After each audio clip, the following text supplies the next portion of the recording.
Hello. For those who have just joined us, welcome to our webinar on Futureproof Your Career with AI in Materials and Ask Us Anything. Thank you for joining us in this session, and this will be recorded. In this session, we will have industry speakers to share more about career opportunities and Ask Us Anything segment where you can get all your questions answered live with us at 5 p.m.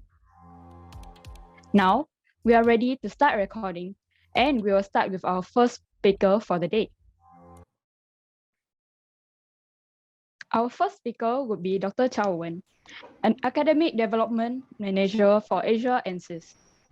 Based in Cambridge, UK, and supporting educational and research institutions in APAC, she holds a PhD in engineering from the University of Cambridge, UK, and her research focus is Type II high-temperature superconductors for magnetic levitations and high-efficiency generators.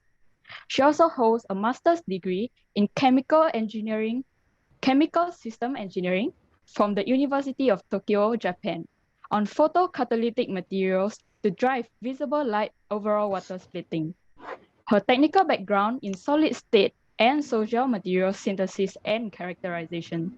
And with her educational background, she's actively coordinating educational projects in universities and research institutes in the Office of CTO in Ansys. Dr. Xiao Wen, you may start your presentation. Thank you. Thank you very much for your warm invitation and kind introduction. So let me get started by sharing my screen first. I'm hoping I'm sharing it now.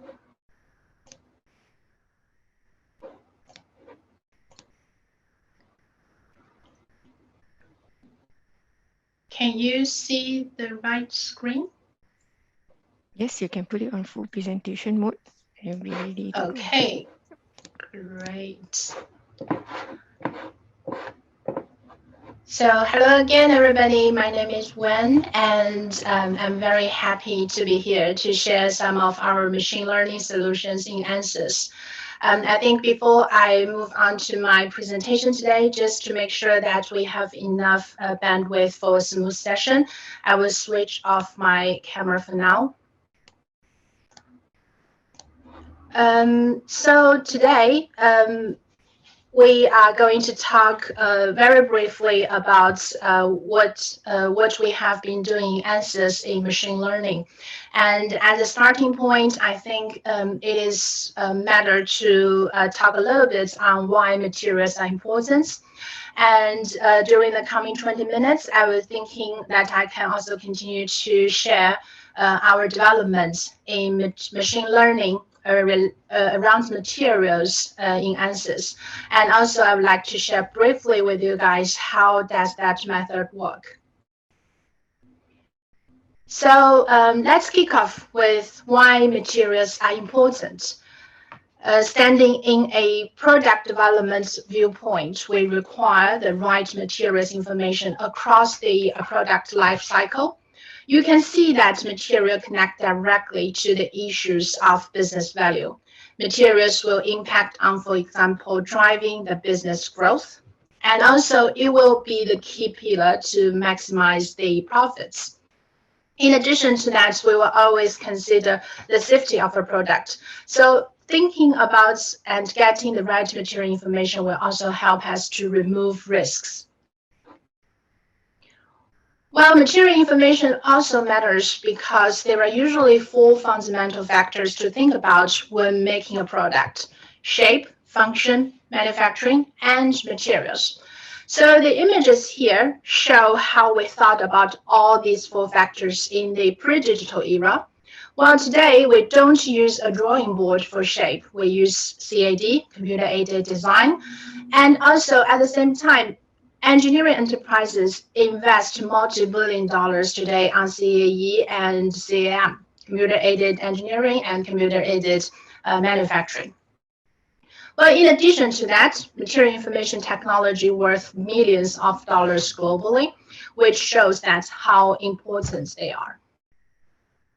So I have studied material throughout my education, and now I'm working in Ansys, which is actually a world-leading simulation company founded in 1970. You might wonder why and how does a material scientist fit in a simulation company? Therefore, I feel it might make sense to talk about our product portfolio a little bit here.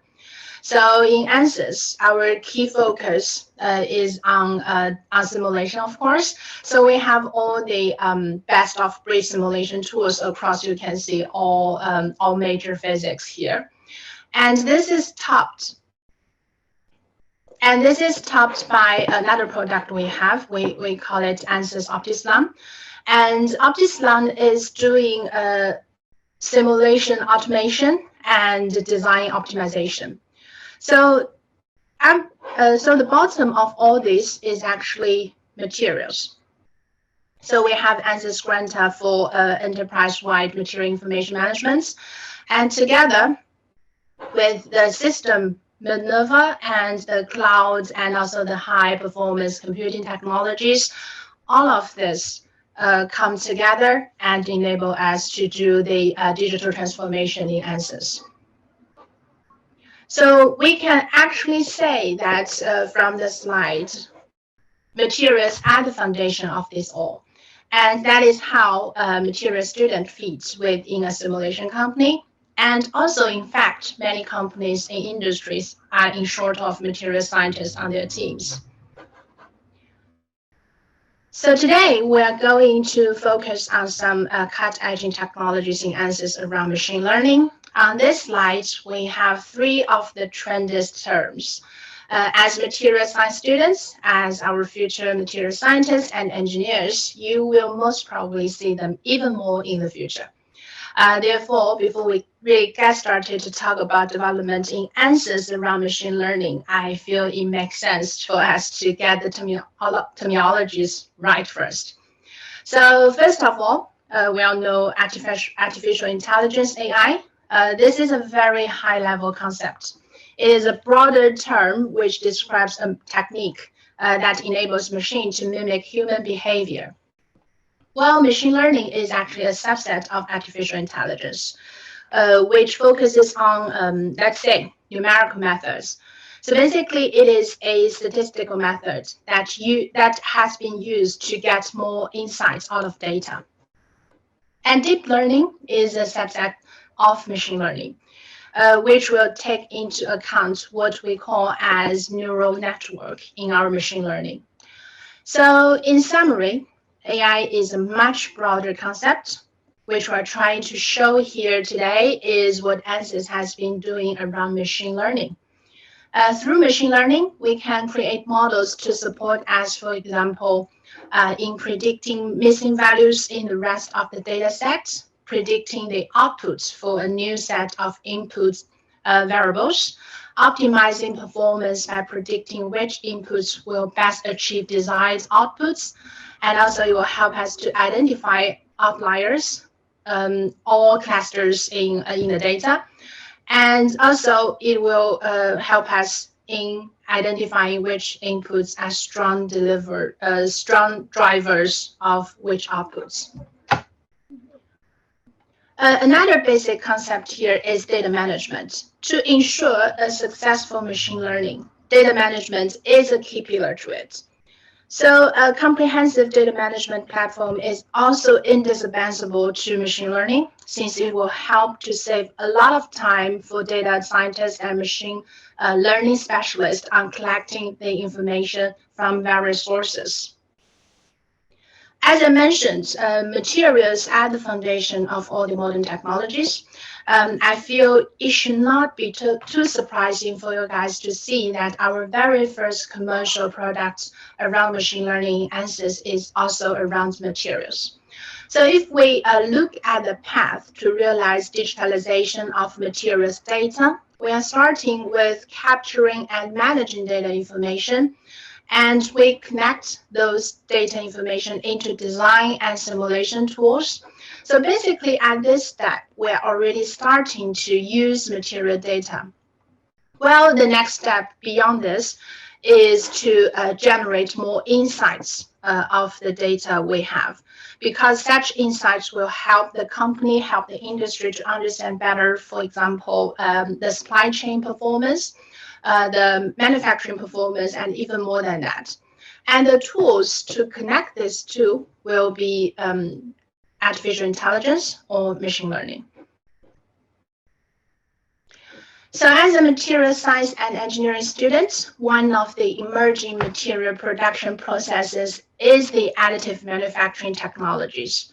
With all the advantages of additive manufacturing, for example, in producing low volume, high complex, and customer parts, this technology has not yet become adopted as a mainstream industrial production technique, mainly because there are some still remaining challenges. For example, one of them will be production speed and also the reliability.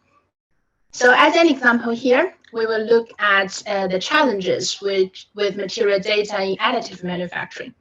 How can we rapidly optimizing process parameters for additive manufactured parts and then reduce time to market? So every additive manufacturing process has its own set of process parameters, including manufacturing settings, material properties, and together with the environment. Here are some examples of the relevant data we have. First of all, we have the powder chemistry, which are all the chemical compositions of our raw materials. And we have all the process parameters. And all these are going into the additive manufacturing machines. And in addition to that, we will have a log file come out of the machine, which we also need to store and manage. In addition to that, we will also manage all the heat treatment data, for example, some testing data, the non-destructive testing data, the mechanical testing data. And ideally, all these relevant data should be well linked with each other, meaning that if I'm looking for a certain data, if I'm looking for any relevant information around that certain data, I should be able to quickly grasp that. And that is when a functional data management platform is needed. And then after that, we will be able to produce our additive manufactured parts. And after that, we might have questions like, for example, which of all these parameters has the biggest impact on my parts? On my parts properties, for example, yield strength here.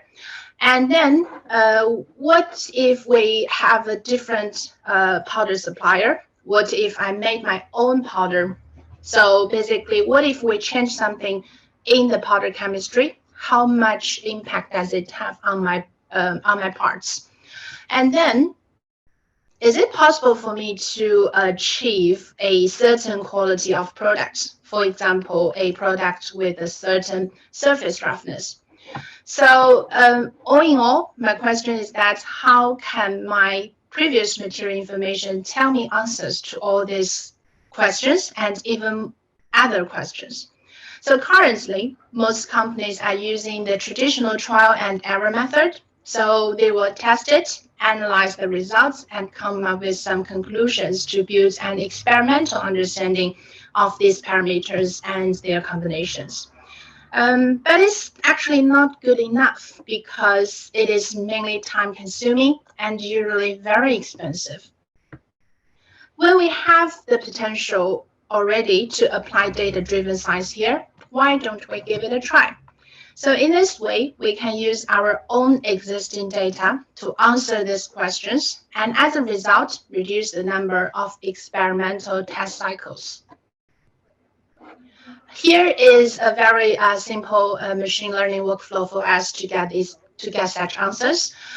Through this workflow, we use existing additive manufacturing products data to build predictive models that identify key process property relationships, guide testing program, and propose optimal processing parameters. So getting into more details around this workflow, first of all, we of course have our own data. And based on this data, we can transform them into a couple of trained data sets. And usually the trained data sets is coming together with some testing data sets because we need these testing data sets to do some validations. And beyond that, we create some algorithms.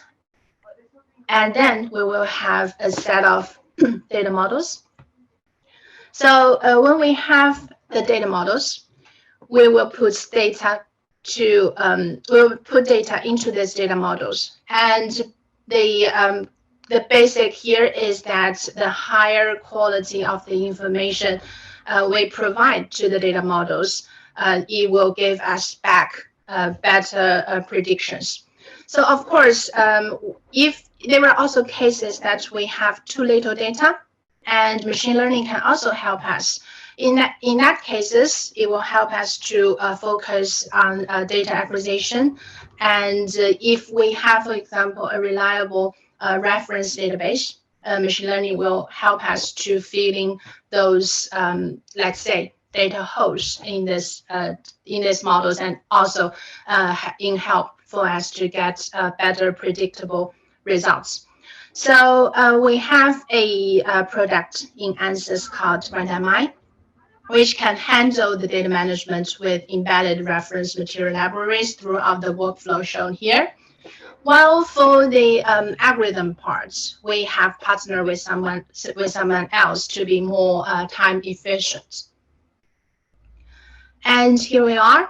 We have Intelligence as our machine learning algorithm partners to our additive manufacturing machine learning solutions. So basically, they help us to create an app within application within RuntMI to realize it.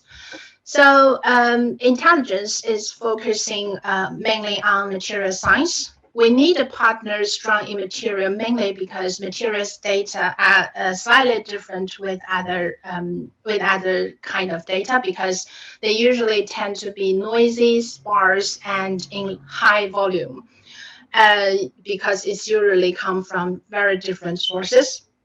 And most machine learning methods require a complete training set. So to avoid that, to make sure that we have an algorithm that fits to get such noisy and sparse data, we need algorithm to work around this. So that is why we work together with Intelligence here. And their algorithm was originally developed at the University of Cambridge. So it is designed to overcome some key challenges in applying machine learning to materials development. It uses a deep and iterative multiple imputation methods that is actually a novel adaptation of deep learning methods, which are themselves advanced version of a simple neural network concept. This enables it to build a machine learning model even from data that is sparse and noisy. And this algorithm was first validated in an alloy design project at Rolls-Royce, and has since been successfully applied in problems including, for example, formulation design, drug delivery, and here for our additive manufacturing. Since it can handle sparse, noisy data, it can be applied instantly to any data sets and will be able to build a model and return results. So in 2022, we have many goals to fulfill for this project. While for the first half of 2022, we can already optimizing process parameters as a starting point around machine learning answers. So this is what we can already do within RuntMI applying machine learning algorithms. So we start using RuntMI for the whole workflow here. And one of the key things that I would like to highlight here is that another challenge of machine learning application is usability. Since many machine learning tools require the user to deploy advanced programming or scripting skills and a strong understanding of the results generated when using them to make decisions. And you will see soon that we have thought these within GrantMI, and we in our method we start with our easy-to-use application. From there, we build a feature matrix from data and establish the inputs and outputs for the training data sets. And to do optimization, we link the training data sets at the same time setting the goals for optimization. And there were some visualization tools within GrantMI to help with reviewing all the optimized results. In addition to that, these visualization tools will also offer some data insights to see whether it gives useful insights or needs to be refined by adding further data. Combining all this, the usability has been greatly improved, and it even enables project teams to apply it without the need for intervention from data science team or a knowledge of coding or scripting. So this might be all I would like to cover for today. I hope you enjoyed it. Thank you, and looking forward to discussing more with you later. Thank you. Thank you very much, Dr. Chao Wen, for your interesting sharing on on the ACES solution that your company provides, and also with the application of AI in materials research. Next up, we have our second speaker. So they are from Site AI. We have Ms. Vera Lin, the COO, and Dr. Dexter, the algorithm engineer of Site AI. So just a brief introduction. Site AI technology is a medtech startup using AI solutions to reimagine the delivery of quality healthcare to those who need it the most so that they can receive timely medical intervention and enjoy many years of quality living. The company will go through the core fundamentals and relevance of AI technology, how AI is used in its product offering, and what is it like to work in an AI medtech industry. Before we move on, I would like to give a brief introduction of our speakers. Ms. Vera is a COO for Site AI Technology Private Limited since February 2021. Before joining Site AI, she is the founder and managing partner of the COO Center Private Limited in 2018. She belongs to the Financial Women Association, FWA, in Singapore, as well as a mentor with the Halogen Foundation Singapore. Ms. Vera began her career with JP Morgan New York Finance Control, and she later on joined Goldman Sachs Global Investment Research in Hong Kong as the Asia Pacific Business Manager, or CAO. She also later joined private equity KKR & Co. and in charge of the Asia Pacific office operations, covering 7 offices. We also have Dr. Dexter, who graduated from University of Nottingham with PhD in engineering in 2011. Prior to joining Site AI, he spent 5 years at Intel as the computer vision engineer, where he worked on various computer vision projects spanning across different hardware architectures. He also spent 4 years at Motorola Solutions and as an embedded software engineer working on public safety two-way radio. Now we can have Site AI to share your presentation. Thank you.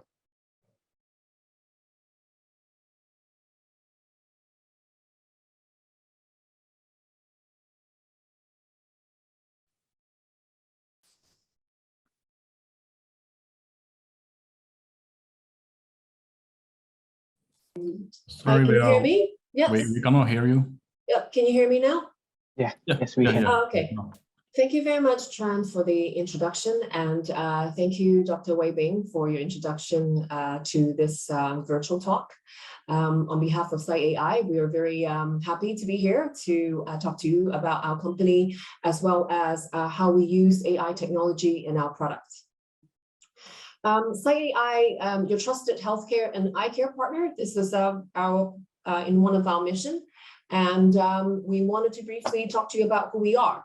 So we are a medical technology startup, like Tran has introduced.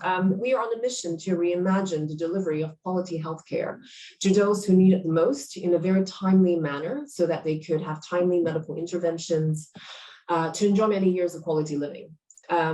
Combining the best-in-class knowledge, our team came from very diverse background, experience, and skill sets of international team, along with we are slowly engaging stakeholders along the way of our journey to build this end-to-end solutions using evidence-based precision medical device using AI.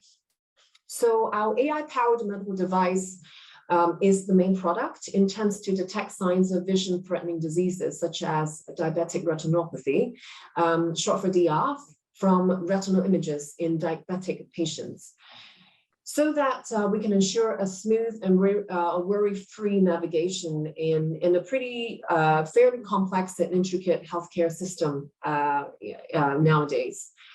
So this is a very brief intro of who we are.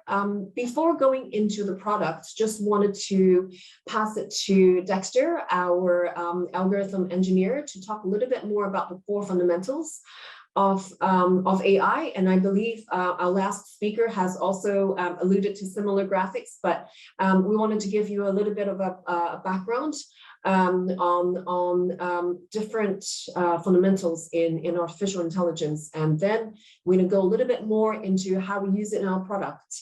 So Dexter, hand it to you. Okay, thanks, Vera. So hi, my name is Dexter. So I will talk about SciAI AI product today. So AI is a branch of computer science that seek to simulate human intelligence in a machine. So AI systems are powered by algorithm using techniques such as machine learning and deep learning to demonstrate intelligent behavior. So, machine learning is a technique that enables the computer to learn and predict or react to unfolding scenario based on previous outcome. This is a process by which computer develop pattern recognition and adapt to new scenario independently. It gives the software the ability to continuously learn and make prediction based on the previous data, so and the current data. So and effectively automate the process of analytical model building and making adjustment without being specifically programmed to do so. So there are two major types of machine learning: supervised learning and unsupervised learning. So supervised learning works with label data and require training. So unsupervised learning used to classify unlabeled data by identifying the patterns and the relationship. So for our case, SciAI employ supervised learning technique to train eye disease detection algorithm. Our input is eyes fundus image, and output is whether the image is fundus image is normal or positive on certain disease. Okay, next slide. Okay, so deep learning is a subset of machine learning. So deep learning demonstrates significantly superior performance to traditional machine learning approach such as multi-layer perceptron or support vector machine. So deep learning utilizes a combination of multi-layer artificial neuron. Hence, the word deep means that the number of hidden layer is far greater compared to those traditional machine learning method. Yeah. So compared to machine learning, deep learning is data and compute intensive training. It's trained by using graphic processing unit GPU instead of using GPU like those traditional ML. So deep learning already achieves success in some areas, for example, like computer vision and natural language processing. So it's so effective that even it became to surpass human performance. For example, in the image classification task, ImageNet. So let's take the image classification task as an example. So imagine a baby toddler. First word is dog, and then you learn what the dog is and is not by pointing to the object and saying the word dog. So parent confirm by saying yes, and this is a dog or not. So through this process, toddler become aware of the feature, characteristic, concept of a dog. So behind the scene, the neuron in the brain are stimulated and forming new connection between the neuron, and this is what how the brain learn to identify a dog. So same as computer program, in this case the deep learning. So each layer of DNN, the deep neural network, apply a non-linear transformation to its input and use what it runs to create a statistical model as output. So this iteration continue until the output reach an acceptable level of accuracy and the training stop, and then the network will be working in the inference mode to output the prediction. So so that's pretty much about site AI, the fundamental technology behind site AI detection algorithm. So I'll pass the floor back to Vera. Great, thank you very much, Dexter. I believe we try to keep the core fundamentals of AI a bit simpler. So we're only presenting a few slides, but we're very happy to answer questions on machine learning and deep learning later on. And our resident expert, Dexter, will be very happy to answer any further questions you may have. So next we move on. Before we talk about the role of AI in site AI products, we wanted to talk a little bit more about our product offering. Here we are going to be presenting two of our products. We have quite a few lists of products in the pipeline, but we wanted to present two of our products to you today due to time constraint. The first one is not really, it does not utilize AI, but nonetheless, it's a very important product to have because we developed a telemedicine platform. Basically, it's a web-based collaboration platform. It's to facilitate P2P parties interactions between non-eye specialists, we call it requesters, and also eye care specialists remotely, we call it reviewers. And this is really to provide a connection and coordinated care plan for the patients, improving the patient's outcome, experiences, etc. Right? So at the moment, we are only screening for DR. In the future, we will also, the future scope will also include across multiple disease verticals, for example, other type of diseases, which we'll talk a little bit more about later on. So that's a telemedicine platform. And this is important because potentially this is where our AI detection software sits in. And depending on the needs of our client, we could have the telemedicine platform on its own, or we could have the AI built in. So that's one of our product offering.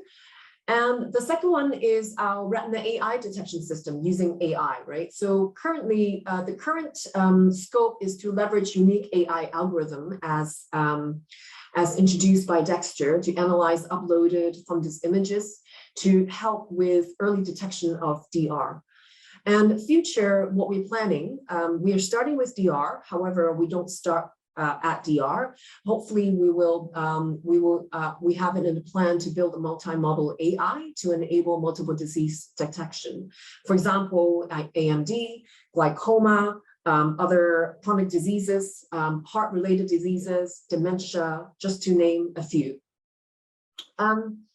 So the patient will be able to receive, for example, if you look at the diagram here, patients will be able to receive a normal, non-referable reports within minutes. The screening of our AI algorithm is quite powerful in that the screening can be done in probably under 15-30 seconds, right? We're being humble when we say 15 to 30 seconds. In fact, I think it's almost immediate. But for the system to actually produce a report, it takes a few minutes when the reviewer is clicking through our platform to produce the report. For any abnormal results, for example, we call it abnormal, we call it referable results, then it will probably take a little bit longer, 15 days to 1 business day, because we need to then confirm. Once the AI spits out a abnormal, i.e. referable result, we will have to confirm by a qualified senior grader or an ophthalmologist. Then we can then refer to a doctor for follow-up, as well as confirmation of the diagnosis and further recommendation on medical treatment. So the function of the AI is really not to replace the role of an ophthalmologist per se, is really to help screen and funnel through in a greater efficiency, a lot more of these potential DR patients to the right place so that they could get timely treatment and medical attention more timely, basically. In addition to that, our AI could also detect left eye and right eye. So if the fundus image has been uploaded, it is very quickly figure out which one is the left eye and which one with the right eye. And the other AI that we have built in is also about the quality of the image. For example, if you are not a medical person, say you work in an optical shop and you upload an image, that image, if it's not up to a certain quality standard for the AI to detect, the AI would then say it's non-gradable, please upload a better image. So in that sense, it also saves time. You know, in order for, if you go through a doctor, the doctor may take time to come back to you and say, I'm sorry, I can't grade this because it's either very blurry or the quality is not good enough. But our AI can detect it right from the get-go so that the requester can quickly upload another image. So that's kind of like a very quick, you know, nutshell AI, retina AI detection system. So let's talk a little bit more about the role of AI, which is how AI is relevant to our company solution. Basically, we see AI help us decentralize the eye screening process for current needs as well as for future needs, so that we don't need eye screening no longer needs to be only being done at an ophthalmologist or an eye clinic. It could be potentially done with a GP if they have our platform, or you can walk into an optical store, or it can be done at with an endocrinologist, for example. So the decentralization hopefully will enable the community and private care to deliver value-added services. And this in turn improves the patient accessibility and more adherence and compliance to care plans.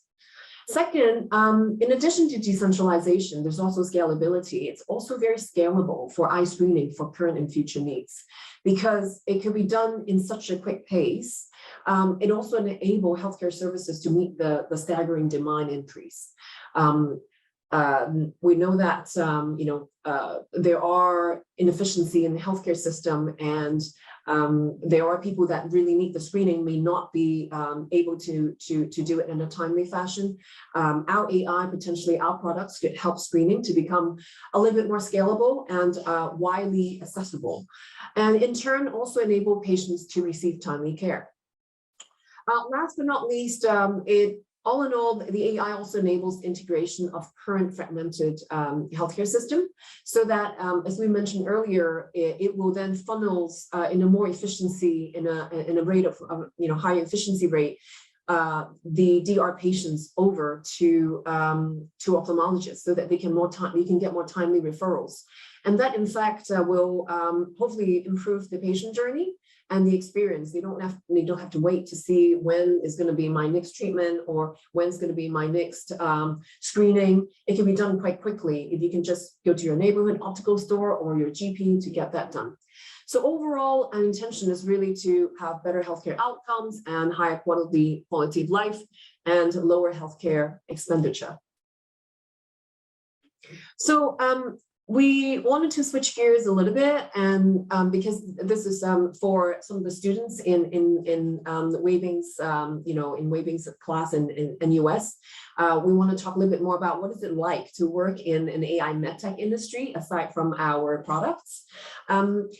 Basically, it's AI and it's medtech. So AI is very you know, it's a very I would say interesting and innovative space that a lot of areas are slowly engaging with it and slowly using it. And applying to medtech, basically in this industry, you get a lot of hands-on experience in really understanding the research, the design and development of a product. And more importantly, we are exposed to different parts of a product lifecycle that you don't You don't feel like you're only stuck in one part of a product cycle and do that forever. You sometimes need to wear different hats because there aren't a lot of historical cases or historical, I would say, study cases that you can go into. They're slowly becoming more, but still a lot of these territories, we're still navigating it ourselves, and our team is really learning new things every day. And secondly, more importantly, you can also apply state-of-the-art technology into solving today's and tomorrow's problem, right? So we get to understand a little bit more about the regulatory environment and the government policies. Understanding that will help us in terms of the product deployment. What is the government or the regulatory stance in terms of AI? Are they, from a payer's perspective, will the government support it or not? I'm talking about outside of Singapore. And what are the market landscape, right? How do we compare, for example, the rest of the ASEAN countries with Singapore? How do we compare about the market landscape? So you can actually learn a lot about, how these regulatory bodies, different government bodies sees AI application to medtech. And therefore, you develop a very good sense of really understanding the different stakeholders' perception on the needs, the wants, their trouble, their pain points. And I think that's very applicable to everyday's problems and how we provide solutions. So our goal is really to deliver, a real solution to actually be able to serve community. So we are in a state of building up, and so we need talent like yourself. And so what about, what are we looking for in recruiting talent in the medtech industry, right? So just want to talk a little bit more about like what type of people we're looking for. In addition to having a strong technical background, which I'm sure Waybank's department will more than capable to equip you with that skill set. Right. We also really appreciate motivated individual that could work independently as well as with a team. Intellectual curiosity is also very important, right? Because there are no set rules as to or manual to see what to do next or how to solve this problem. We are learning every day. So you really do need to have that kind of spirit as you want to continue to learn, and you always wanted to find out what's next. That will make it, very interesting, for you. And strong sense of ownership and execution skills. Believe that as a professional, a lot of times we are kind of in our DNA, we like comfort zone, and sometimes we may not want to hop outside of it. So I think having the strong sense of ownership and being able to execute and to see things to the end is very important, right? Open-minded, flexibility, and highly adaptable in the medtech industry. Again, it is an industry that is, I would say, it's an innovative space. It is more up and coming, which is great because we can all share and learn from each other. So therefore, having an open mind, a flexibility, and sometimes we wear different hats depending on which day you talk to us. And highly adaptable. Those personality will be I would say, very, very helpful to you in this industry. And last but not least, it's the true grit. It's also the perseverance, right? Really, there are times that you will be hitting walls and don't know who to ask. Sometimes it's not about what you ask, but who you ask. So I think we encounter this every day, and there are times that we have a few, small setbacks, but that also drives us and push us going for different milestones in what we plan to do. So we believe if you think you possess all these, all these good qualities, we're very well, very, very happy to hear from you and to try to get to know you better. So I think we'll end this here. Happy to answer any questions later about our company and our products. Follow us on our LinkedIn page for updates and job postings. We do have two postings out there at the moment. So I will then stop sharing, Tran, and give the floor back to you. That's okay? All right, thank you so much. Thank you. Thank you, Ms. Vera and Dr. Dexter, for giving us a brief run-through on how machine learning and artificial intelligence can actually be integrated in medtech solutions, and also bring us through the future of medtech industry, which will help improve the delivery of quality healthcare to many people. Now, for our participants, if you have any question regarding Site AI product and job opportunities or regarding Ansys earlier on, do leave it in the Q&A box below or keep it for our AMA session at the end of the presentation. All right, next up, we will have our third speaker, Dr. Henry Koh from DSO. He's currently the lab director of the Functional and Smart Materials Laboratory, Emerging Division at DSO National Laboratories. With a PhD in Material Science and Engineering from MIT in 2011, he worked on metamaterials for mechanical and electromagnetic applications. He will be sharing with us some of the advanced materials development work in DSO and some of the key drivers that shape the nature of the work, in addition to his thoughts on the broader developments of internationally on AI and material science and how it could potentially accelerate materials discovery and development. Dr. Henry, you may start your presentation now. Thank you. Thank you very much. I'll just share my screen.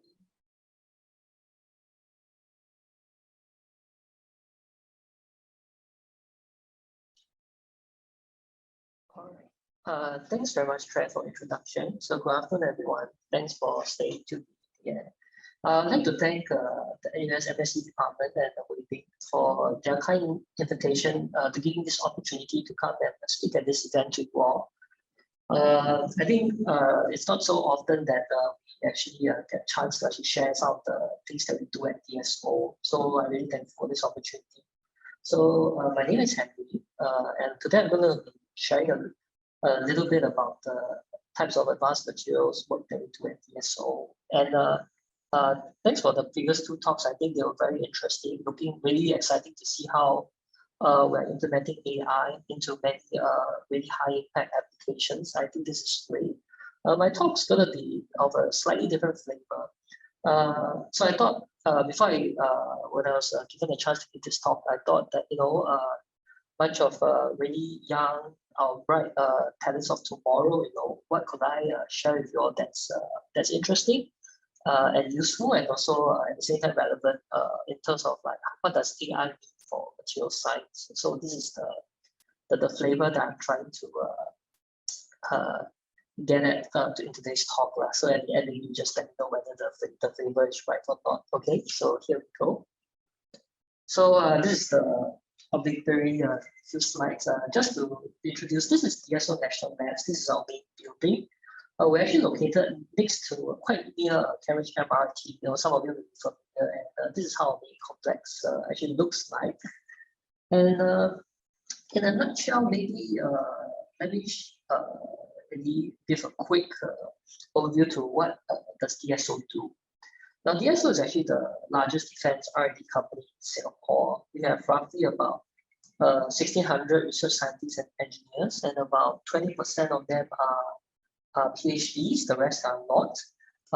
And we do quite a lot of different things. We have about 8 R&D divisions, and we do upwards of about 20 different domains. So we do things covering air, land, sea, space, as well as cyberspace. We do both digital and non-digital things.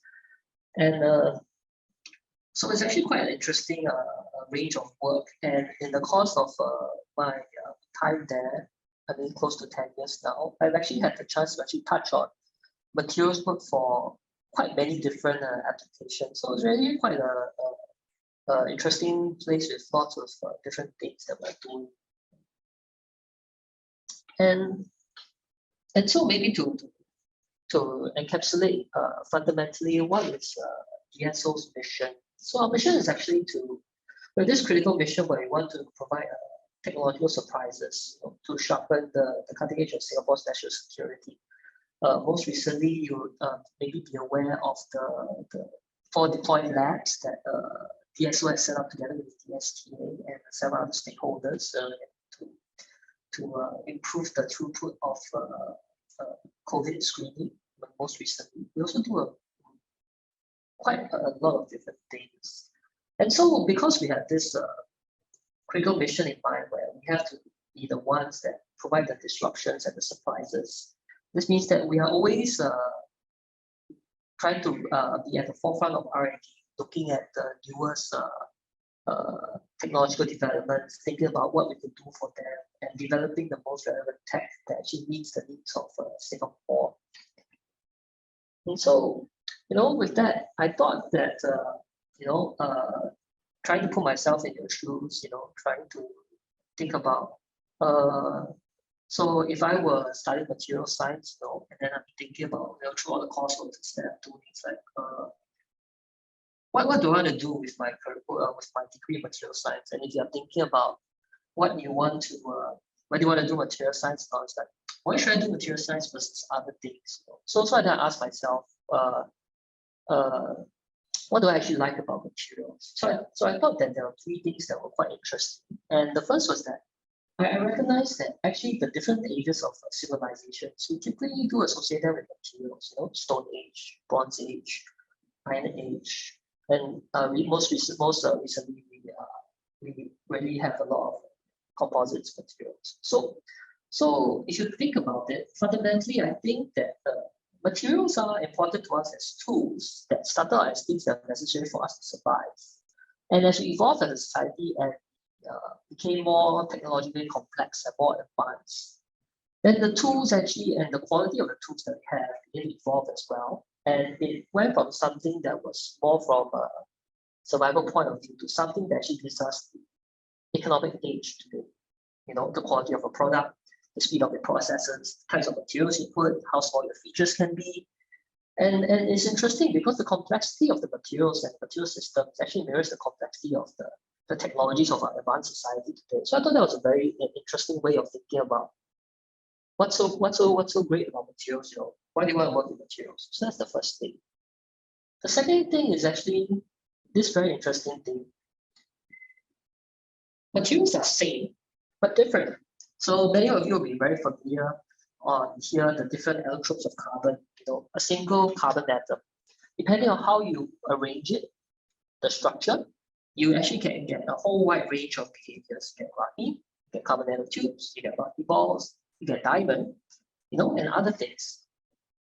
And so the question is, wow, if a single element could be manipulated by pressure, temperature, and processing to give things that are so different, how wide is this space of materials for us to play with and to discover? So that was the other point. The other point was that, actually there's a lot of things to do, a lot of things to try to find out, and maybe you could find a new material, uncover a new material, and then that could be your main money maker, and you'll go gangbusters or something. So I thought that was interesting. And then the last part was actually this thing that I think we all understand, that the materials actually make it the performance, it actually determines the performance of many things. As you can see here, this is an image of a carbon fiber reinforced body of a high-end sports car. And contrary to most vehicles today, they are mostly made of metal. Carbon fiber reinforced composites are actually more expensive, they're harder to make. But they actually are much better in terms of the stiffness and weight ratio. So you get the same stiffness at a much significant weight reduction upwards of 30 to 40%. And then this was interesting to me. And this told me that, so this is one example of how you can actually combine materials in purposeful ways so that you can, maximize the performance of something. It's almost like a challenge. Like, you have a certain budget and you have a certain requirement. This thing can weigh more than a certain weight. Do the best you can. So that's that degree of there's that exciting part of like challenge. How can you design? How can you optimize the design? So I thought that these are the 3 things I thought hard about it, and I thought these are 3 things that I like about materials. It gives the sense of the complexity of technology that we are in, and that's nice.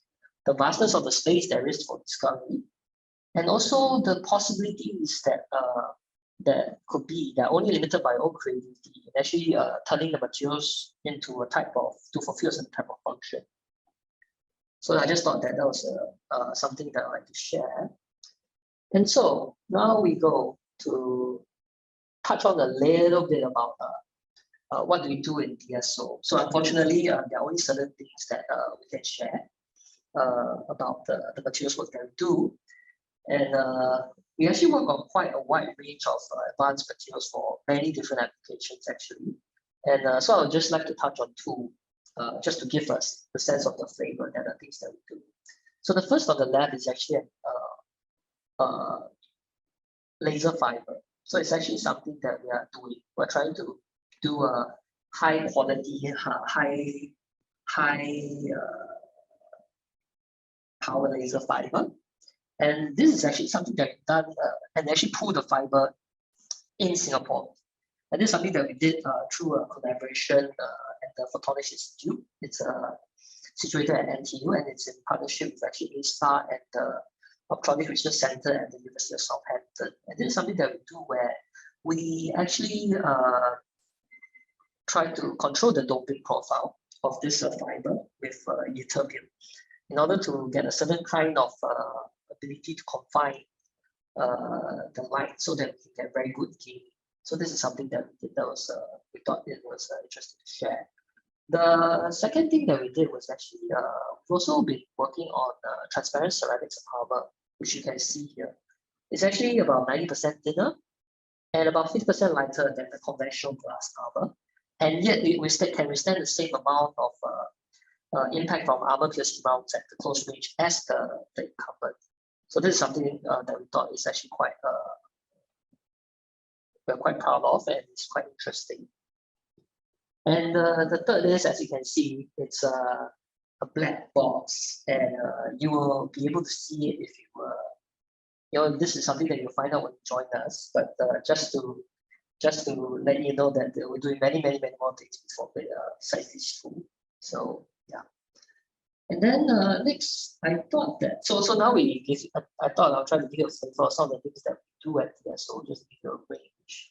Then later I thought that it's actually interesting to let you know what kind of work we do when we're talking about development of advanced materials. And one thing is actually quite interesting is that while we are R&D laboratory, we actually do close to end-to-end, which means that we go all the way from designing the type of materials, the properties that you need. We actually synthesize them, process them, and then test the performance based on the applications that we want. And then we even do production.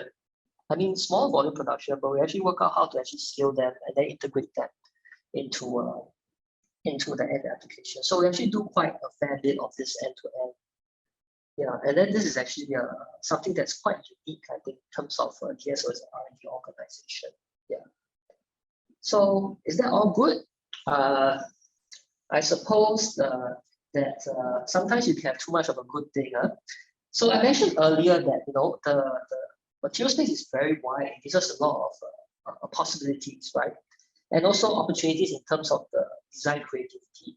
Yeah, but that's good when you want to start searching, but maybe that's not so good. It's not so good if you needed to get it down to an application, because when you have a very wide space, how do you actually do the search and then be able to figure out, like, yes, this is the material that I want. Yes, this is what I should do to make it. Am I sure it's this one? So part of our work, that comes with working on every the different aspects end to end, also comes with the things that we have to worry about it end to end. And sometimes it's a struggle, but a lot of times it's good challenges, because I think fundamentally there's nothing, I suppose, more gratifying that really going the way from conceptualization to realization. We do those, and we're quite selective in the ones that we do, but when we succeed, I think this is really something that we are very proud of. So maybe just to share some of the things that you think about when you're developing materials. And so in materials, as we move from R&D down to production and down to realization, there's always these things where when there's a peak, then there's a trough. So every time there's a lot of interest in materials, then there's a lot of research, very good research and generation of a lot of ideas, and the space gets opened up quite a fair bit. Then the question comes with, well, the material, there's a lot of possibilities. How do we actually figure out which is the idea or the one that we want for the application, and how do we do that matching? And this is the point where how do you get the correct material such that you can produce it reliably? you can produce it cost effectively, and you can meet the performance that's required of the application that you think of. And so in between, there's always this thing about the value of that. How do you bring it from R&D idea down to the translation to application? And a lot of our work at DSO is actually trying to make sure that we can cross that value of that. So I just thought that's interesting to try to bring across those considerations. Everything is great, materials is great, but along the way, if you want to go from one end to the other, there are certain hoops you want to jump through. And I think this is important because this is where I will later try to share some of my thoughts on why I think AI is really, really something very interesting for us to look at. And so, as we walk our way from the discovery of a material down to the success, some of the questions that we would ask ourselves is, so let's say we have an application A. What are the kinds of material properties do we need? That itself is a question that could have multiple possibilities as well. And then after you think about what are the properties that you need, then you think about the design. And then after that, you think about how can we make this material? Do we do it this way? Do we do it that way? And then after you make the material, and let's say it works well, then you think about, okay, how do I get this material to fit into the application? What form and shape should it be in? And then, you think that, okay, so now I've shown that this is the right material for this application. Then comes the other question on, so how much does this thing cost? Are you able to produce it at scale reliably? How can you make sure that it's a reliable product and this will be the product? And how does it compare with your incumbents and whatever's out there, right? And then after you go through all that, then you think, okay, I guess we sorted out everything and life is good. But wait, how can we monitor the shelf life? How do we know when the materials need replacing? How long can they last? So I thought that it was interesting that as we start off with the R&D the realm and we start to move towards translating into applications, these are all the critical questions that we ask that happen along the life cycle of materials development. So I thought this is I thought I wanted to share this with you. And the question is, how can we make this better, right? And because of this really peak and trough and this value of that, you would see that actually materials development actually takes quite long, you see. So even though we realize that materials development takes about 15 to 20 years, typically, but you do realize that the fact that people are willing to invest in it for 15 to 20 years actually means that the materials is actually a key enabler role for many of the technological applications today. To give you an example of what we mean by that, if you're aware of ASML, the lithography tool company that spent upwards of 15 years to develop their EUV machine that actually enables us to make the cutting-edge chips of today. It's 15 years of concerted development, but at the end of the day, when the breakthrough happened, it's really the game changer for us. So materials is typically the long game, right? So it's long game. There's a value of that, and does this mean that this is what it is? Is materials development cycle always going to be like this? Can we make it better? Fundamentally, what could be the reason for this? And I think I alluded to this a bit earlier. And the question is, material space is very broad. The search space is very huge. And that's one part. Secondly, when you start to think about applications and the fact that a single application could make use of more than one combination of materials, that makes it even more huge and complicated. And every time you needed to actually run through, test the material and bring to that, it's one very long cycle because it's quite intensive. Those of you who have done your FYPs or you've done your research projects, you would know that these are very intensive efforts, and because the systems are usually quite complex, it takes quite a long time to go through each iteration. And hence, this is inherently the problem of the space is really huge. And it's almost impossible to be able to search through the entire space. And so therein, we think that lies the opportunity of what AI could do. So you see, some of the recent developments in accelerating materials discovery with AI are really trying to tackle this problem. So when you have a huge space and there's a lot of unknowns, you want to search for it. AI at the fundamental level, whether it's a machine learning or deep learning, I mean, to some extent, it allows, if you combine it with high fidelity tools for computation, you're actually able to use AI to do a very high throughput pattern recognition, basically to search and to design certain types of materials based on a certain set of rules, and you infer certain things.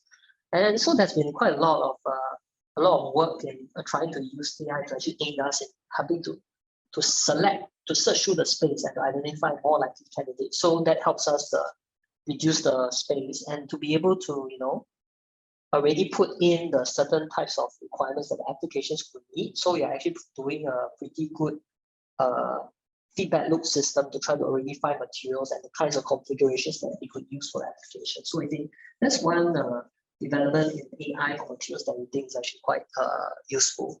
And the other one that's actually that's come to the fore more recently is actually that of this idea of, could you use AI to guide your experimentation to have it autonomous 24/7, but to enable your AI to actually be able to learn, to actually reason, and to suggest what are the next experiments. So this is quite a recent development out there, still in the R&D stages.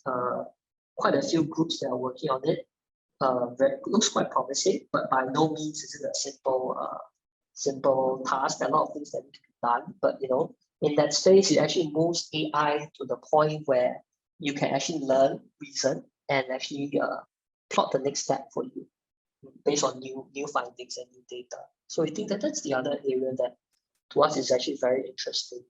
The last part is actually, and for many of you who have done the research projects before, the idea of how do you develop the processing steps to get the material, the correct microstructure that you want, with the correct properties that you have. And this one is actually something that's been worked on for quite, I would say more upwards of 10 years or so now. And it started out being called Integrated Computational Materials Engineering, ICM. So the idea is that if you're able to actually encode or codify or understand the thermodynamics and the kinetics of the system quite well, you are actually able to use computation to try to work out what's the optimal processing pathways that you need. And then by doing that, you can then scope the types of experiments that you need to actually verify that these designs are correct. And then that really helps to accelerate the process optimization as well. So you see, I think some of the recent developments in terms of applying AI to material science is actually really trying to use tools and the fact that you can use very good pattern recognition that's paired together with high fidelity computational models to do your search and to shortlist. Then there's also this intent where you try to use AI, where you combine some knowledge representations and some reasoning functions so that you can actually guide your experimentation. Of course, you can do it 24/7, but you can also use a smart way of doing pattern recognition to infer new things, and also try to guide your experimentations to uncover to select which are the more promising materials. And the last is actually to do process optimization to try to shorten the time of experimentation that's needed to arrive at the best way of making the materials. And so these are some of the 3 tracks that are going along most recently in terms of AI for materials. And as you can see, the idea is that if you're able to use AI and you're able to use pattern recognition and you're able to get it to learn new rules and do reasoning and logic, then potentially AI could really transform the face of materials development and really get it to really speed up and accelerate. And then when that happens, then this really, I think this will really change the way materials research is going to be done. And so just to leave you with something that we thought is quite interesting. So if you're familiar with aerospace materials, you might be familiar with Inconel. It's a super alloy that's usually used for high temperatures and high pressures. And interestingly, actually SpaceX was able to develop their own version of Inconel SX500 for their rockets in quite an accelerated time frame, combining additive manufacturing techniques together with some of their AI assisted ICM techniques to actually realize that material. So I mean, these are some of the examples that there's actually some promise to this, and we think that this is something to look forward to, and certainly a very new, exciting dimension in terms of materials research. Yeah. And so, you know, just to end off so that we can go on into the AMA, we think that materials are actually important tech enablers for many of our applications. And for DSO, we develop advanced material solutions with a very clear purpose in mind to give that cutting edge to Singapore. And, you know, realizing the right material for applications is actually not straightforward, but it is extremely rewarding when it happens. And, you know, we are constantly pushing the boundaries to try to deliver these technical surprises. And I mean, most recently, we are really looking at how AI is actually able to help us do this. And these are the three broad areas that we think that they could be. We just thought I wanted to share some of our thoughts. So thank you. We got lots more to show you. And so find us at this on social media, and you can also email us at campusrelations@dso.org.sg as well. Yeah, thanks for your time. Thank you very much, Dr. Henry, for sharing with us insights on DSO, advanced materials, and also its future development. All right, so with that, we'll be starting our AMA session. So if you have any question for our speakers regarding the companies, the industries, feel free to drop it in the Q&A box.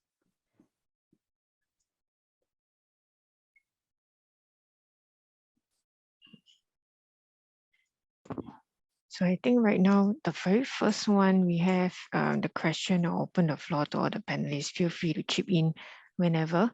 So I think the first question is, not many companies have such positions. I'm not sure which company you're referring to.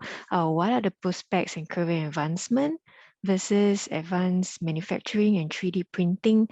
And how is this related? I would open up to anyone who would like to take up this question. Many companies have this position. Maybe let me just share some thoughts here. Okay. Yeah, I think I'm guessing this question probably asking, is there like positions related with machine learning in many companies? I guess due to this like developing really, really fast, and more and more companies are realizing the value of applying machine learning technology into their like current development. I'm definitely feeling that there are like more and more positions opening in different companies. I'm not like just saying for startup companies focusing on AI or machine learning, but it's also like companies like Ansys. We have been here for 50 years, but we see the value of such technology. So there are definitely more and more positioning, even opening in Ansys. I hope this is helpful. And I was thinking maybe the second part of the question is asking how can machine learning or AI combine with advanced manufacturing and 3D printing. So in this part, I was thinking from my perspective, I usually see AI and machine learning as a like a tool, a technology. So if we think this as a new phase of industrial revolution, this is our new machine in the factory. So basically, it will be helping us in many different areas, including, of course, advanced manufacturing and 3D printing. So I hope this is helpful. That's my understanding. Thank you. Thank you, Intao. I think, do we have anyone? Yeah, I think from Site AI perspective, you could potentially, you know, from position perspective, or the type of job, you could potentially be part of the algorithm engineering side to learn. Once you've learned machine learning as well as deep learning, you could potentially apply that to the algorithms that we use to recognize markers and patterns in the fundus image, right? So that position will work very closely with the R&D team. You probably want to have an interest in the product itself. So it could apply to product management as well. This position also works very closely with our product team. So it gives you a sense, and being in as an algorithm engineer, and Dexter could chime in, please, is be able to see different cycle of the products, right? Different parts of the product cycle, so that you know how fungible your skill sets can be, and you can actually transfer and leverage what you've learned into a product, into turning it into a product. So it's about learning how to apply what you've learned, more importantly on the application part of it. And so that's more from a, that's more from a very, I would say, practical perspective when it comes to prospects and career advancement. And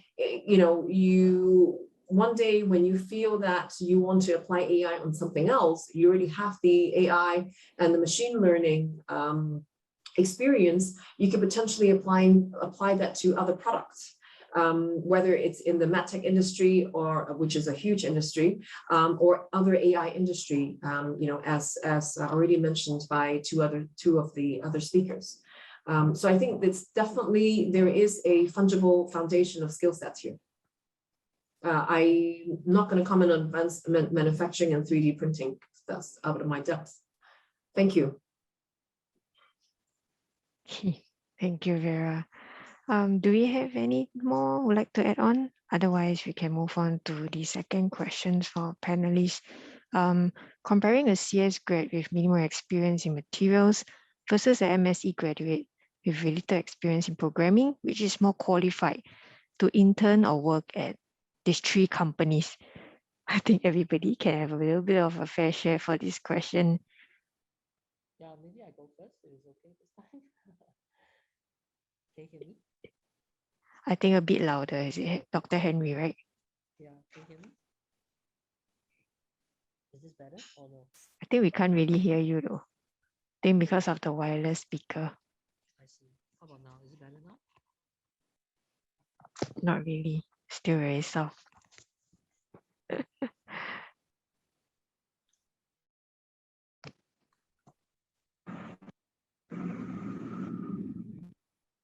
How about now? Is it better now? Yeah, it's better now. Yeah, okay, sorry. So if I just try to address the second question, I think that in our case, we actually have room for both. It actually depends on, like, if we had an aspect where we are trying to figure out how to apply certain machine learning models to actually do modeling for materials, then we'll be looking at basically CS grads with the machine learning background. But there's this part that's more related to understanding how do you apply whatever you do in machine learning to materials. And because we work with quite a wide range of collaborators, so some of the things that even we're doing for AI, we actually work with people from overseas. And so in those cases, actually, it's more important to have a background in materials rather than AI per se.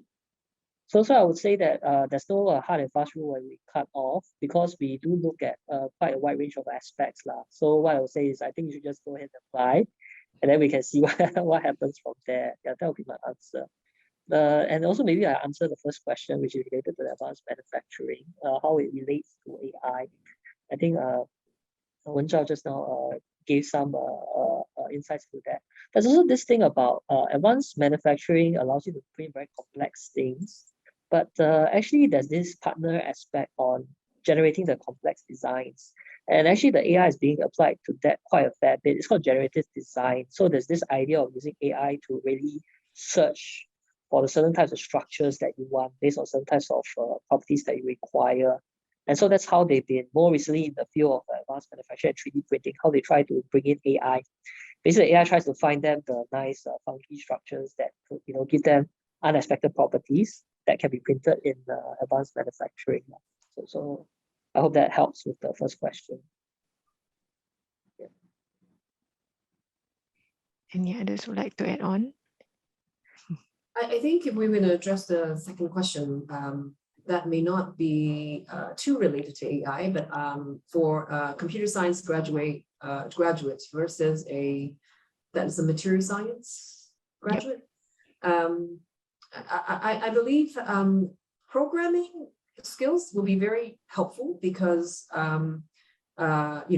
we speak to machines in different programming language like Python, right? So there are also roles out there that you potentially grow with the company and also grow with the product, because we don't expect you to know, you know, a very specific retina AI detection product out there and be plug and play immediately. So I think it's important to have the aptitude in terms of, you know, either a computer science degree or an engineering degree or programming or practical programming skill sets, whether it's learned from school or from, you know, from some of the outside companies out there. All in all, we look at how you apply what you learn and how much you could, you know, how much we see the potential in growing with the company. So for example, if you go to our website, our LinkedIn page, you see that we have a technical product quality engineer position open. It's a fairly junior position, but does require 1 to 2 years of experience. And we deliberately make the job description a bit more, I would say, less specific, more generic, so that we don't want people to feel that they need to be in that role or pigeonhole them in a certain role. In a medtech startup, I think a lot of us are wearing different hats. So again, going back to what is needed in terms of the qualities, it's really about adaptability. But yes, a certain foundation of technical skill sets will be a big plus. I hope that helps. Thank you, Vera. I think I might also add a little bit to this. I think thanks a lot to our other two speakers. I completely agree with them.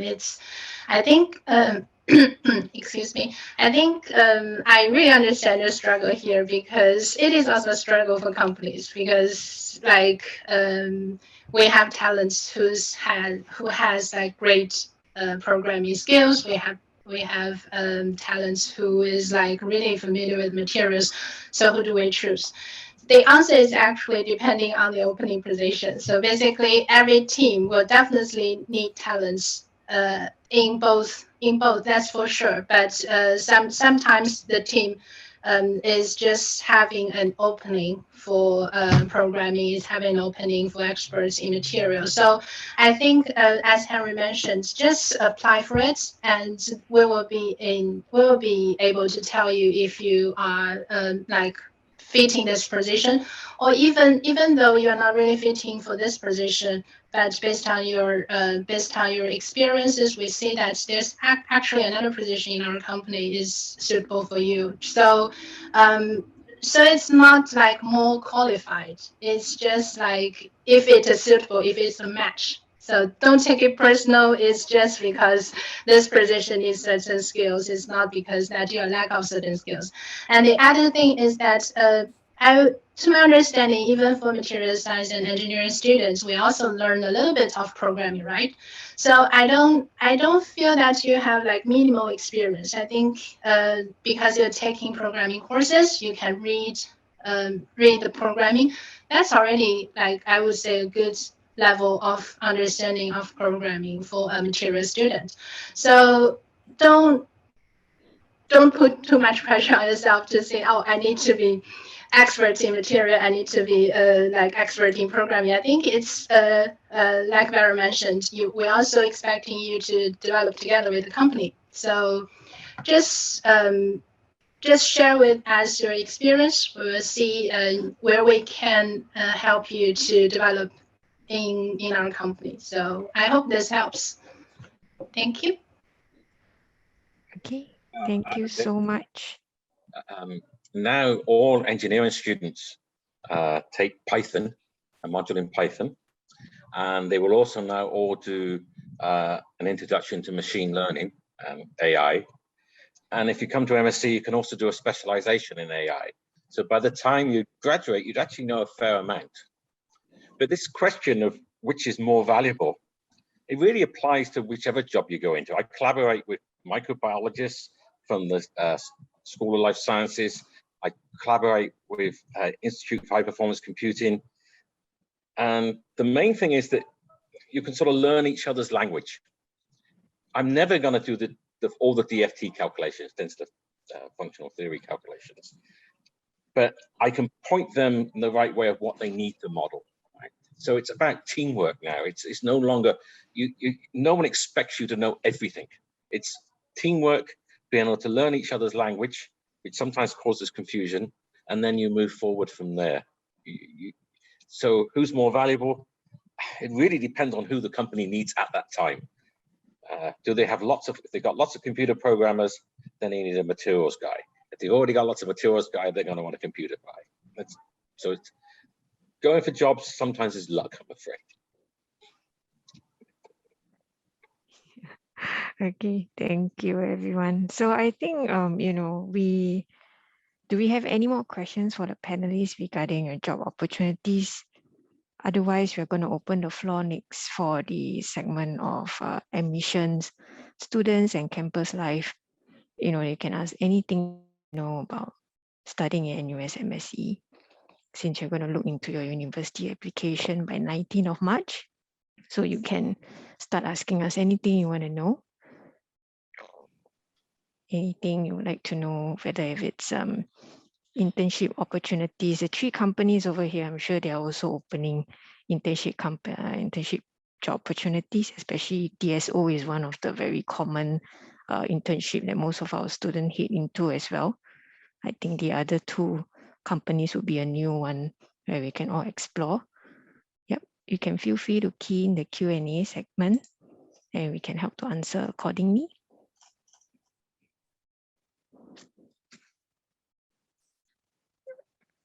For the panelists, if you are engaged in anything, feel free you can leave the webinar. I thought I'd also just mention that the last talk talked a lot about materials selection.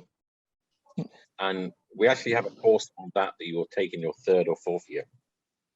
And part of that, you will actually use, you might have seen during the Ansys talk, there's a software called Granta, which is about materials selection.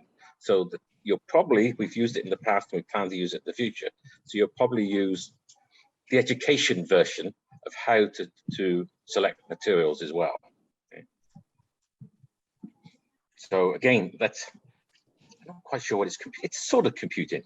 It's a computing tool for engineers rather than learning the programming behind it.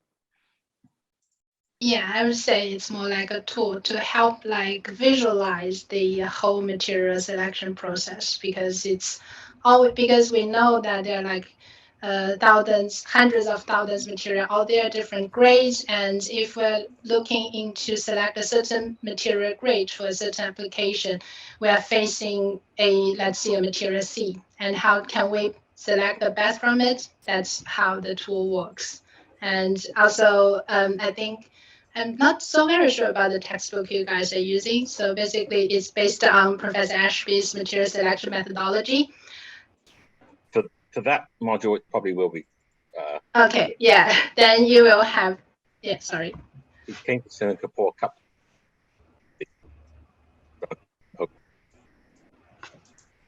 Sorry, Dan, you're a little bit jumpy. I think you're breaking up a little bit. Dr. Ashby visited us 2 or 3 times before when he did the educational symposium. And Professor Ashby is still working with the team, so we're still trying to develop in this end, because I think a lot of the questions we get from material students is that how can we also using the cutting edge technologies, how can we also contributing to the cutting edge technologies? And I think it is what our team is trying to do, to connect all the new technologies in learning materials. So that is a EduPack 4, and also we are trying to develop tools, for example, now related with artificial intelligence, related with machine learning, to also connect that part into material learning, so that material students do not feel that they're left out with all these technologies. Yeah. Okay, great. Thank you so much. I think we got one question coming in. May I ask, how does going into MSc help prepare me for AI relevant industry? Is there any particular course that I will be able to study? Okay, maybe I should answer this one. Definitely. So I share, we've got a specialization. We actually call it specialization in functional intelligent materials. So it's linked with a new research institute at the university, which is valued at $200 million. So So they will have positions for researchers later as well. So to get the specialization, actually you will do a Python anyway, but also you will then need to do as a core module introduction to machine learning. Then you would take a part of your FYP. Your FYP would need to be related to AI. We have a number of professors that know about AI, so you would work with them. Then there would be one on application of big data in material science, artificial intelligence for materials discovery, and then there's one on modeling, which is atomistic modeling of molecules and materials, how we put atoms and molecules together to make better materials. Hopefully, if you're joining us in August, by the time you get to your 4th year, which is where you take most of these, this list will be a little bit longer. It takes time to put up new modules, but it doesn't take 4 years, so there'll certainly be more that you will take. So you'll have a reasonable background in machine learning and AI if you take the specialization in your final year. You have to do, for specialization, you need 20 MCs, but actually 16 of them can count towards your either the engineering core or your major. So you actually only need to use 4 MCs worth of your what we call unrestricted space. Okay? So it's relatively easy to do that. You don't have to do an awful lot extra work to get this specialization. So I'll stop sharing that. Hope that answers the question. Something under Q&A. I think that's one open one. I think the emphasis is that, please don't think that we are only focusing a lot on AI. I think in US MSE, there's a diverse of different specialization that you can take on. There is also the, maybe Prof, then you bring me through what's the other specialization. We have nanotechnology. We have one in nanotechnology. Mm-hmm. We have one in biomedical materials. We partnered with the Department of Biomedical Engineering in order to get courses. So if you do that specialization, you take some from our department and take some from the biomedical department, so you get a better exposure to biomedical. So again, you get to learn the biomedical language, which will be taught by some of the biomedicals, and that's what you need to be able to walk in the biomedical field. We also just put up one in energy and sustainability, and another in microelectronics and quantum materials. Those two are actually not yet approved, but they should be approved by about August. The university is rather slow, it takes a long time. And hopefully we'll have even more specializations by the time at which we go. Do we have any other questions? It seems like maybe our admission criteria is very clear. So it seems like we don't have much Q&A in regards to admission. The admissions is basically, you must have A-level maths, and by A-level I mean H2 maths and H2 maths or chemistry. If you've only got chemistry, H2 physics or chemistry. If you've only got physics and not chemistry, you'll have to do bridging module for chemistry. If you've only got chemistry and not physics, then you'll have to do a bridging module for physics that we will give you. The one bit that you definitely need is O-level physics. I'm afraid that's a requirement for all engineering degrees. But I think it's actually fairly clear cut on the website. Yeah. I think here we have also Tran and Adita. Both of them are actually from the NUS MSE Student Club. And, they're actually staying in hall. I think only Tran is staying in hall. If you want to find out as an international student, if you're staying in hall, what are the requirements or activities or anything, in relation to any of our programs, you can also feel free to drop in the Q&A and then we can answer it for you. I think we'll give it another, 5 to 10 more minutes to open up the Q&A. And if there's nothing, then we can look to closing up the session.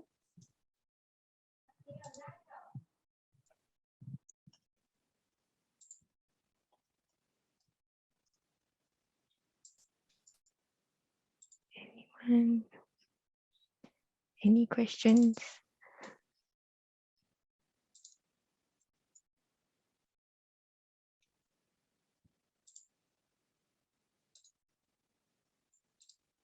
So far, I think we don't have much question.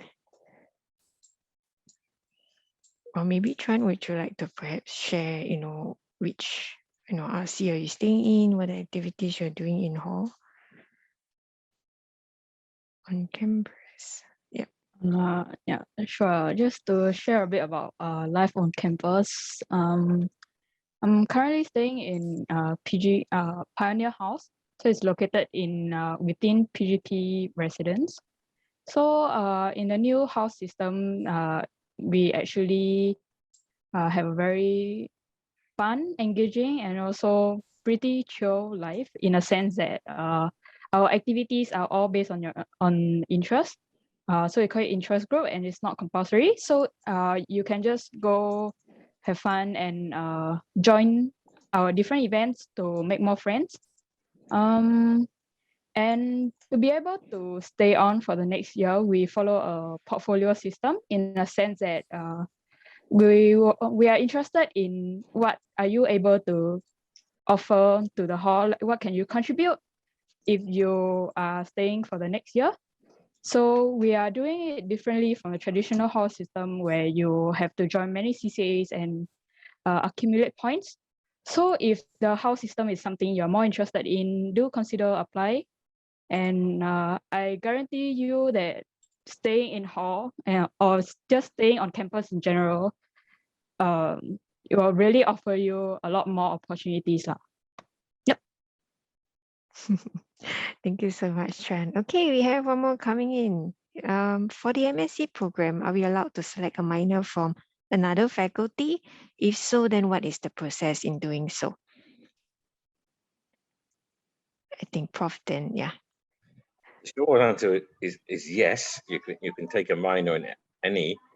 I'm not actually certain of the process though. There's a minor website that you can get to, and it should tell you how to do it. I mean, there's so many different minors now. I think meanwhile, I can just share a bit on what I know about the minor selection. Okay. So in NUS, if I'm not wrong, we have two types. One is open minor and one is restricted minor. So restricted minors are those you need to apply upon admission, or you can also declare after you entered, but you have to fulfill a certain criteria or get nominated by your department, I would say, to be able or get an invitation from the department of the offering the minor that you are interested in. For open minor, you can just declare it anytime before the second semester of year 2, and then you'll be able to get the priorities for the different modules that you need to study to fulfill the second minor, to fulfill the minor. Minors usually take up, if I'm not wrong, 40 MCs. In the new system, it takes up 40 modular credit of your whole studies. So you might have to plan if you are considering taking up a minor or a second major in general. It's actually now 20 MCs. Second major is 40 MCs. Oh, yes, my bad. Yes. I just put up the website on there. Also, many of the ones that are restricted are going to end up being open. The provost is basically giving instructions. He wants to see more of the minors opened, but I suspect the most popular ones will still stay restricted because there's just a certain number of numbers that a class can take. But if you went to that website, you'd see a huge list now. Most, for the open ones, most declare, I think, the end of their first year, something like that.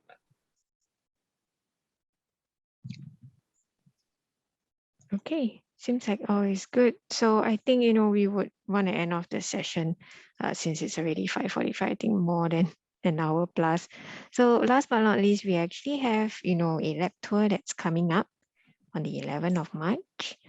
And let me put out the QR code for you guys to scan, so that you guys can actually join us. It's at 2 p.m. So we feel free to open up, the slots for anyone to actually come down to our campus to actually get a visit in our lab tour. And we also have, our professors who will be bringing you around. So there's also, you can actually have some air time to ask them any questions if you want as well in person. Take a look at our campus and facilities that we have. Just give me a minute, I will share with you guys shortly so that you can actually decide whether if you want to join us. You can just scan the QR code. Yep. So we'll put this up for about another 5 minutes or so. At 5:45, we will call it off. Yep. To all panelists, thank you so much for staying on. You can feel free to exit the Zoom session. Thank you very much for hosting us. Thank you. Thank you very Bye. much. Thank you for the invitation. Thank you.